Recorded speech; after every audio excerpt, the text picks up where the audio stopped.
అందరికీ నమస్కారం. సాయి న్యూస్కి స్వాగతం. ఇప్పుడే అందిన వార్త. రాష్ట్రమంతా షాక్. సుప్రీంకోర్టు సంచలన తీర్పు. వివరాలైతే వీడియోలో తెలుసుకుందాం. వీడియోని మాత్రం ఎక్కడ స్కిప్ చేయకుండా కంప్లీట్గా చూడండి. అప్పుడే మీకు కంప్లీట్ ఇన్ఫర్మేషన్ అనేది తెలుస్తుంది. అలాగే ఇప్పటివరకు మన ఛానల్ ఎవరైతే సబ్స్క్రైబ్ చేసుకోలేదో దయచేసి సబ్స్క్రైబ్ చేసుకోండి. అదేవిధంగా లైక్ చేయడం మాత్రం మర్చిపోకండి. లైక్ చేయడం వల్ల ఇలాంటి ఇంపార్టెంట్ ఇన్ఫర్మేషన్ చాలామందికి రీచ్ చేసిన వాళ్ళు మొత్తం. ఇంకా లేట్ చేయకుండా వివరాల్లోకి అయితే వెళ్ళిపోదాం.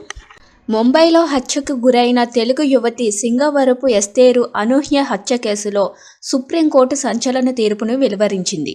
ఎస్తేరు కేసులో నిందితుడిని సుప్రీంకోర్టు నిర్దోషిగా ప్రకటించింది.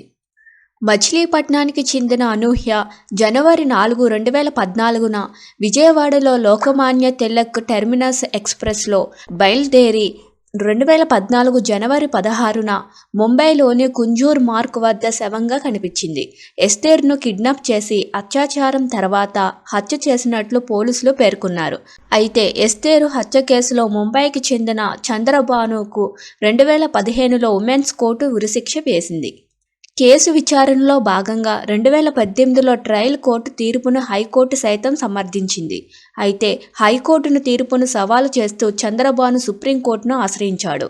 తాజాగా మంగళవారం ఈ కేసును జస్టిస్ గవాయి నేతృత్వంలోని త్రిసభ్య ధర్మాసనం విచారణ చేపట్టింది. విచారణ సందర్భంగా చంద్రబానే ఈ హత్య చేశాడని ప్రాసిక్యూషన్ నిరూపించలేకపోయిందని అత్యున్నత న్యాయస్థానం వ్యాఖ్యానించింది. ఇరుపక్షాల వాదనలు విన్న కోర్టు సుదీర్ఘకాలంగా కొనసాగుతున్న కేసు విచారణలో కీలక మార్పును వెలువరించింది. ఎస్తేరు కేసులో చంద్రబాను నిర్దోషి అని తేల్చేసింది. ఇలాంటి లేటెస్ట్ న్యూస్ కోసం మన ఛానల్ని లైక్ చేయండి, షేర్ చేయండి, సబ్స్క్రైబ్ చేసుకోండి. Thank you for watching this video.